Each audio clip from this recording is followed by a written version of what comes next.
روزے میں نیت میں جو ایک اہم چیز ہے وہ استدامت نیت ہے، اور وہ یہ ہے کہ آپ کی جو نیت ہے اس میں استمرار پایا جانا چاہیے، جاری رہنی چاہیے۔ اگر کسی بھی وقت آپ جو ہیں وہ تردد کا شکار ہو جاتے ہیں تو آپ کا روزہ جو ہے وہ باطل ہو جائے گا۔ مثال کے طور پہ بعض دفعہ انسان جو ہے وہ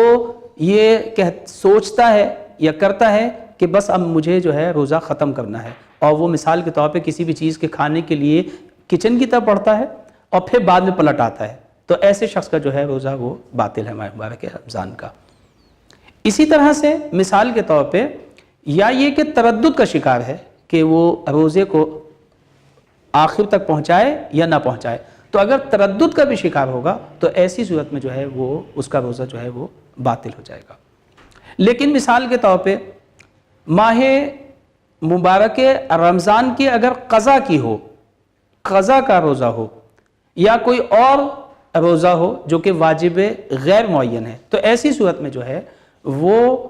ظہر تک جو ہے، اگر ظہر سے پہلے ہے تو پھر روزے کو جاری رکھا جا سکتا ہے، لیکن اگر ظہر کے بعد ہے تو پھر روزہ جو ہے وہ باطل ہو جائے گا۔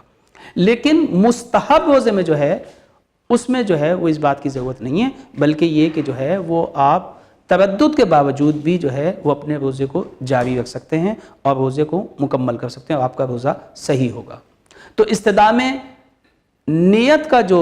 تصور ہے اور اس کی جو ضرورت ہے وہ ماہ مبارک رمضان کے روزے میں ہے کہ آپ کی جو نیت ہے نہ آپ تردد کا شکار ہوں گے اور نہ ہی جو ہے آپ یہ ارادہ کریں گے کہ آپ روزے کو توڑنا چاہتے ہیں۔ اگر آپ نے کوئی بھی اس قسم کا کام کیا تو آپ کا جو روزہ ہوگا وہ باطل ہو جائے گا، اور نہ فقط یہ کہ روزہ باطل ہوگا بلکہ یہ کہ آپ کوئی بھی چیز جو ہے وہ نہیں کھا سکتے یا کوئی کام ایسا نہیں کر سکتے کہ جس سے روزہ جو ہے وہ باطل ہو جائے گا۔ اسے آپ کو جاری رکھنا پڑے گا اور بعد میں اس روزے کی جو ہے وہ قضا کرنا پڑے گا۔